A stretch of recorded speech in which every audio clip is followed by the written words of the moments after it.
Assalamualaikum warahmatullahi wabarakatuh. Sebelumnya, perkenalkan terlebih dahulu kami dari kelompok 15 dengan anggota saya, Salsabila Kurniawati, NIM A4102000110 dan teman saya. Perkenalkan, nama saya Aulia Olivia dengan NIM A40200121. Di sini kami akan mempresentasikan artikel yang telah kami buat. Namun sebelumnya, kami ingin berterima kasih kepada Bapak Muhammad Rois selaku Guru Bahasa Indonesia dan PKTI semester 3 ini, dan juga yang telah membimbing kami dalam pembuatan artikel sehingga selesai. Langsung masuk ke artikel yang ingin kami presentasikan. Artikel kami berjudul mengoptimalkan penggunaan media visual terhadap kemampuan pemecahan masalah pada pembelajaran bangun ruang siswa SMP. Selanjutnya, bagian-bagian yang akan kita bahas pada artikel alamiah. Yang pertama, abstrak, pendahuluan, metode, hasil dan diskusi, serta kesimpulan. Tujuan daripada penulisan artikel ini adalah untuk mendeskripsikan mengenai pengoptimalan media visual sebagai salah satu solusi dari kesulitan atau kesalahan yang sering dialami pada mata pelajaran bangun ruang. Metode yang digunakan dalam penulisan adalah deskriptif kualitatif dengan menjadikan sumber-sumber artikel terkait sebagai acuan penulisan, juga pengembangan ide dalam pembahasan. Penelitian dilakukan dengan mencari banyak informasi mengenai topik pembahasan untuk didapat hasil yang kemudian didiskusikan. Pada hasil penelitian dan diskusi terdapat 4 bahasan. 4 bahasan tersebut antara lain: yang pertama, kesulitan atau kesalahan yang sering terjadi atau dialami siswa pada mata pelajaran bangun ruang. Yang kedua, cara mengatasi kesulitan atau kesalahan siswa pada mata pelajaran bangun ruang. Yang ketiga, peran media visual dalam mata pelajaran bangun ruang. Dan yang keempat, pengoptimalan media visual pada pembelajaran bangun ruang. Kesalahan siswa pada mata pelajaran bangun ruang salah satunya adalah miskonsepsi materi yang kemudian berdampak pada kesulitan siswa dalam memahami permasalahan pada latihan soal. Selanjutnya, guru harus berinisiatif dalam mengatasi hal tersebut. Solusi dari permasalahan miskonsepsi salah satunya adalah berupa penggunaan media visual dalam pembelajaran berlangsung. Media visual terbagi menjadi 2 pilihan, yaitu media visual 3 dimensi atau media visual langsung dan media visual 2 dimensi. Di sini kami menggunakan kata kunci media visual, pemecahan masalah, dan bangun ruang. Pendahuluan. Matematika merupakan mata pelajaran abstrak yang dalam mempelajarinya dibutuhkan ketekunan serta kemampuan berpikir atau kognitif yang tinggi. Salah satu contoh keabstrakan tersebut adalah pada materi bangun ruang. Materi bangun ruang merupakan salah satu klasifikasi dari materi geometri. Terdapat 3 subtopik dari materi bangun ruang yang dipelajari pada sekolah menengah pertama, antara lain dimulai dari yang paling sederhana, yaitu bangun ruang sisi datar. Kemudian bangun ruang tak beraturan, dan yang lebih kompleks, yaitu bangun ruang sisi lengkung. Jenis-jenis kesulitan yang dihadapi siswa dalam menyelesaikan soal materi bangun ruang adalah kesulitan memahami perintah soal, kesulitan belajar konsep awal pada bangun ruang, kesulitan menentukan rumus yang digunakan, dan kesulitan menghitung. Penyebab kesulitan belajar dalam menyelesaikan soal materi bangun ruang adalah siswa kurang memahami materi, khususnya bangun ruang. Siswa kurang memperhatikan guru saat kegiatan belajar mengajar berlangsung. Siswa kurang latihan soal matematika. Siswa masih belum paham dengan konsep-konsep dasar yang sudah diajarkan pada materi bangun datar. Dan siswa belum paham satu konsep namun harus digabungkan dengan konsep yang lain. Salah satu cara mengoptimalkan atau memaksimalkan pengajian bangun ruang adalah dengan menggunakan media visual. Media visual menjadikan media pembelajaran yang dapat diterapkan dalam pembelajaran materi bangun ruang, sehingga dapat menjadikan pembelajaran berjalan dengan lebih efektif dan efisien. Media visual yang dimaksud adalah media pembelajaran yang memiliki fungsi untuk memperjelas informasi, mempermudah dalam proses pemahaman, dan menjadikan lebih menarik suatu pembelajaran sehingga tidak membuat siswa merasa bosan. Media visual pada pembahasan lebih mengacu kepada alat peraga dan gambar yang ditampilkan melalui PowerPoint dengan bersumber pada aplikasi GeoGebra maupun contoh nyata daripada bangun ruang itu sendiri. Dalam praktiknya, untuk mengaji materi bangun ruang yang abstrak tersebut diperlukan penjelasan yang konkret. Hal tersebut supaya siswa lebih mudah untuk memahami materi bangun ruang yang disampaikan, terlebih dalam penyelesaian masalah bangun ruang. Dalam penyelesaian permasalahan bangun ruang, selain siswa harus mampu menggambarkan dalam pikiran, siswa juga harus mampu merealisasikan bentuk secara nyata dalam tulisan. Metode penulisan yang digunakan dalam pembuatan artikel ini adalah deskripsi kualitatif. Pendeskripsian bertujuan untuk menjelaskan solusi dari kesulitan pembelajaran bangun ruang tingkat sekolah menengah pertama dengan cara pengoptimalan penggunaan media visual. Metode kualitatif sendiri memiliki pengertian memahami dan menafsirkan makna suatu peristiwa interaksi tingkah laku manusia dalam situasi tertentu menurut perspektif peneliti. Penelitian yang menggunakan metode kualitatif bertujuan untuk memahami objek yang diteliti secara mendalam. Terdapat dua media visual yang masuk ke dalam bahasan artikel kami, yaitu media visual nyata yang dalam pembelajaran siswa dapat berkomunikasi secara langsung atau media visual 3 dimensi, dan media visual 2 dimensi atau tidak langsung. Inti dari penjelasan kedua media visual tersebut adalah bagaimana cara kerjanya terhadap siswa. Sumber dari penjelasan merupakan sekumpulan artikel ilmiah maupun website yang dapat dijadikan sebagai acuan pembahasan. Selanjutnya, hasil dan diskusi. Yang pertama, kesulitan atau kesalahan yang sering terjadi atau dialami siswa pada mata pelajaran bangun ruang. Terdapat beberapa miskonsepsi pada materi bangun ruang, yaitu miskonsepsi istilah. Yang pertama, alas prisma segitiga. Yang kedua, garis tinggi 5 segi 4. Yang ketiga, rusuk kerucut. Dan yang keempat, sisi balok. Salah satu penyebab dari kurangnya pemahaman siswa terhadap penyelesaian permasalahan bangun ruang adalah siswa tidak memperhatikan ketika pembelajaran sedang berlangsung. Hal tersebut dikarenakan siswa tidak memiliki ketertarikan dalam mempelajari mata pelajaran matematika. Yang pertama adalah pada menentukan alas sebuah prisma segitiga. Kesulitan siswa yang dialami pada bagian ini adalah menentukan letak alas apabila sebuah prisma tidak dalam posisi tegak vertikal. Siswa cenderung mengingat bahwa letak alas selalu berada di bawah, sehingga ketika prisma segitiga dibuat tidak vertikal, terjadi miskonsepsi dalam menganalisis struktur prisma segitiga.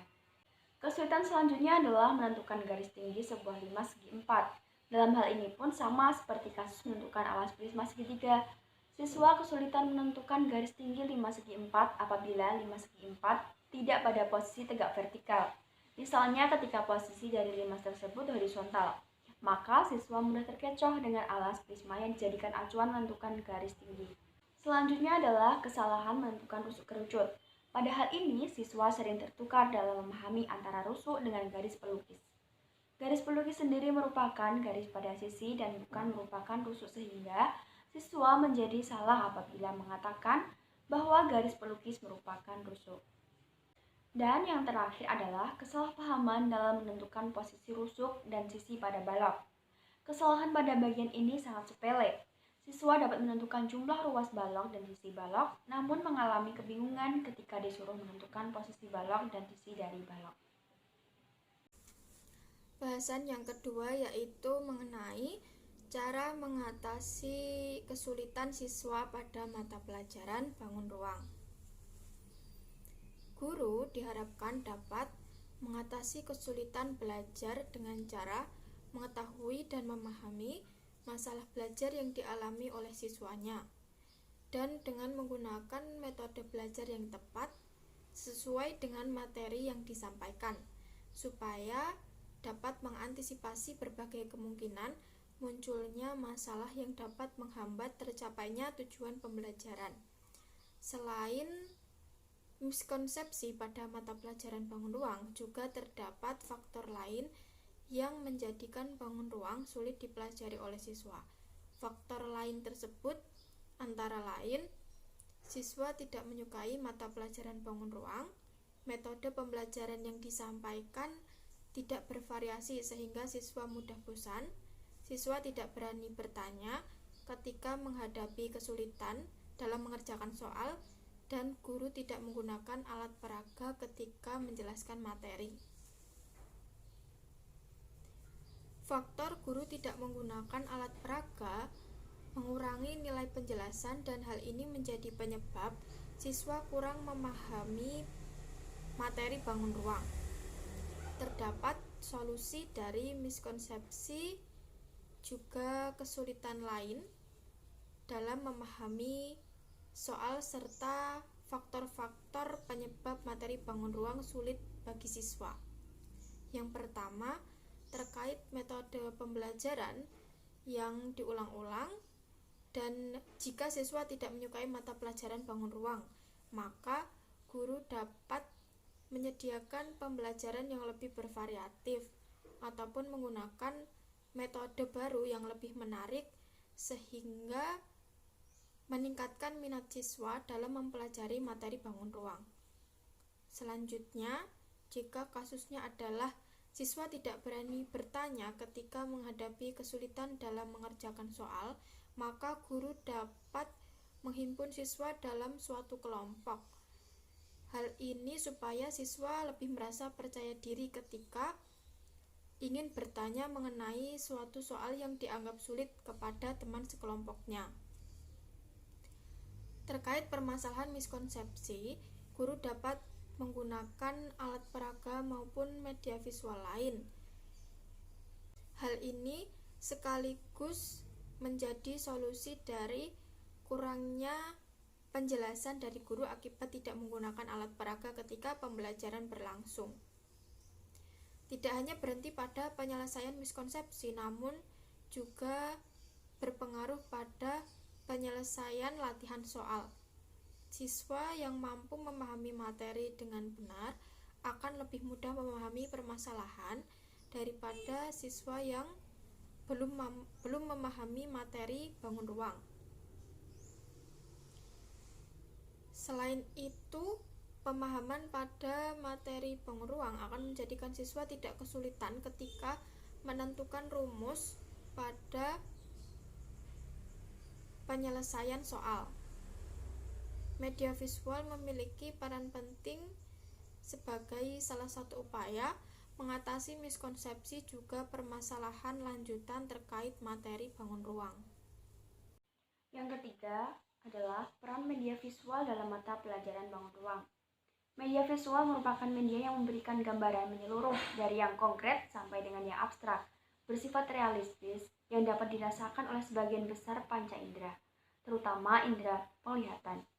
Media visual yang menarik dapat mempercepat daya serap peserta didik dalam memahami pelajaran yang disampaikan, sehingga dalam proses pembelajaran bangun ruang, peserta didik merasa nyaman dan mempermudah dalam proses pemahaman materi.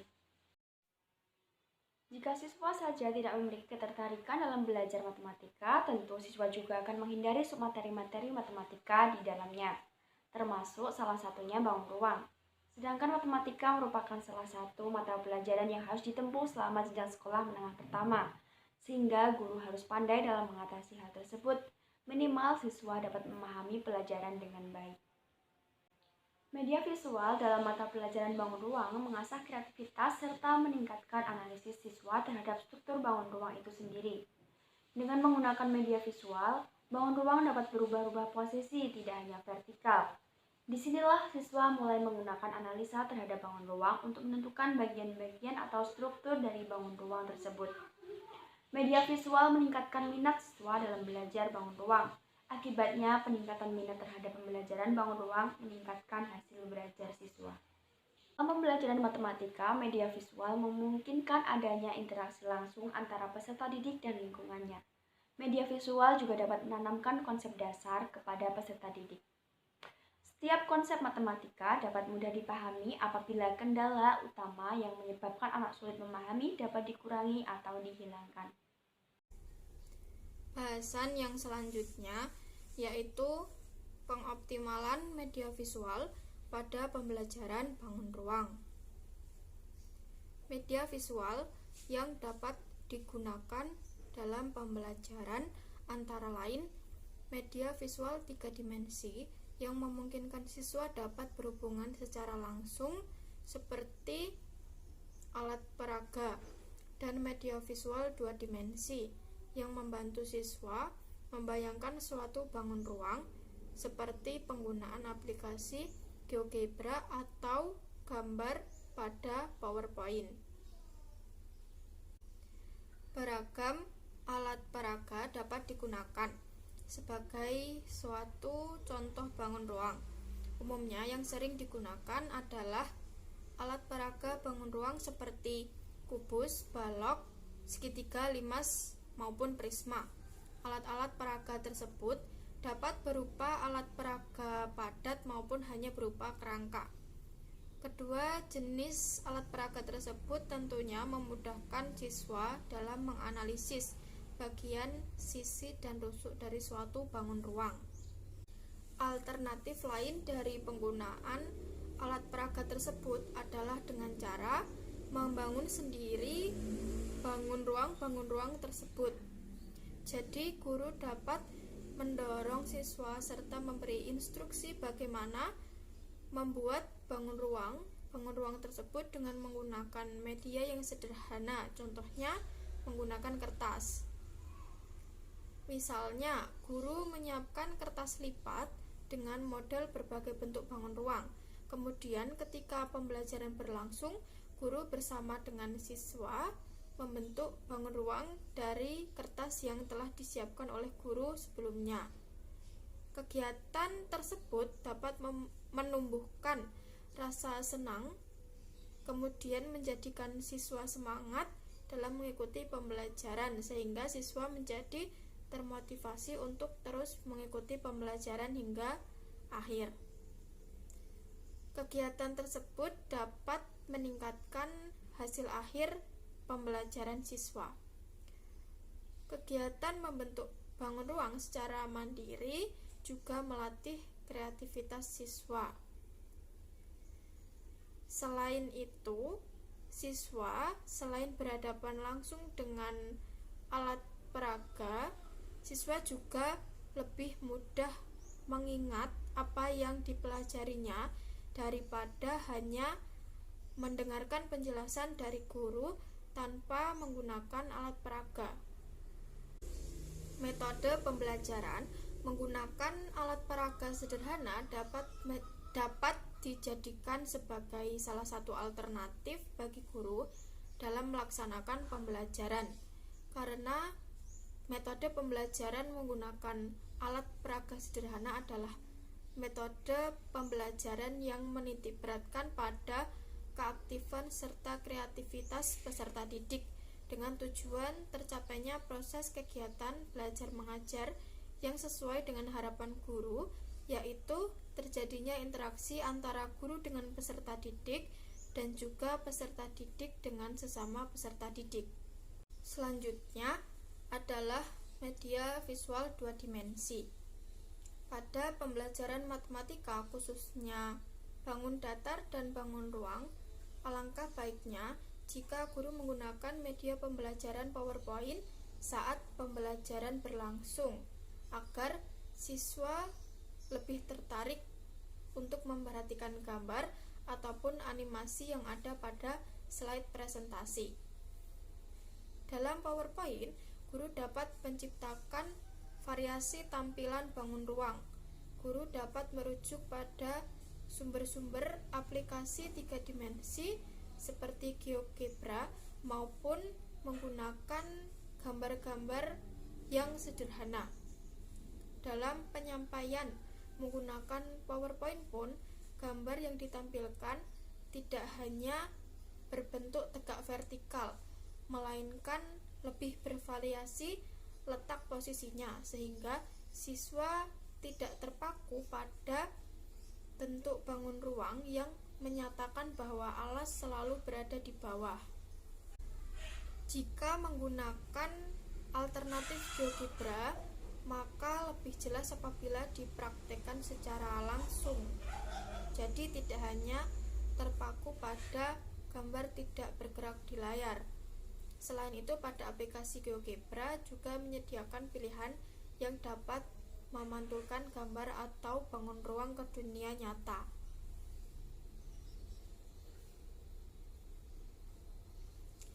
Jadi, solusi pada media visual 2 dimensi ini adalah dengan menggunakan PowerPoint yang memuat gambar maupun aplikasi GeoGebra dengan mempraktikkan langsung kepada seluruh siswanya. Kelebihan pembelajaran menggunakan PowerPoint antara lain: 1. Mudah dan cepat dipahami oleh siswa. Yang kedua, membantu guru menyampaikan isi kepada siswa. Yang ketiga, efektif waktu dalam menyampaikan isi pembelajaran. Dan yang keempat, menarik minat dan perhatian siswa dalam materi yang disampaikan. Yang terakhir adalah kesimpulan. Berdasarkan sumber yang telah menjadi rujukan, bahwa dalam pembelajaran matematika, khususnya dalam materi pelajaran bangun ruang, terdapat miskonsepsi yang dialami oleh siswa. Guru diharapkan dapat mengatasi kesulitan belajar siswa dengan mempermudah pemahaman siswa menggunakan media pembelajaran yang tepat dan sesuai dengan pokok pembahasan materi yang disampaikan, sehingga dapat mengantisipasi munculnya berbagai masalah yang dihadapi siswa yang akan menghambat tujuan pembelajaran. Dalam proses pembelajaran materi bangun ruang, guru dapat mengoptimalkan pembelajaran dengan menggunakan media visual yang dapat memberikan gambaran dari yang konkret sampai dengan yang abstrak. Media visual yang dapat digunakan dalam proses pembelajaran antara lain media visual 3 dimensi yang memungkinkan siswa dapat berhubungan langsung seperti alat peraga, dan media visual 2 dimensi yang membantu siswa membayangkan suatu bangun ruang menggunakan aplikasi GeoGebra atau gambar pada PowerPoint. Demikian presentasi artikel dari kelompok kami. Kami mengucapkan mohon maaf apabila terdapat kesalahan dalam pembuatan artikel dan juga presentasi ini. Kami berharap semoga artikel kami dapat bermanfaat bagi teman-teman ke depannya. Terima kasih atas perhatian teman-teman semua. Sekian, wassalamualaikum warahmatullahi wabarakatuh.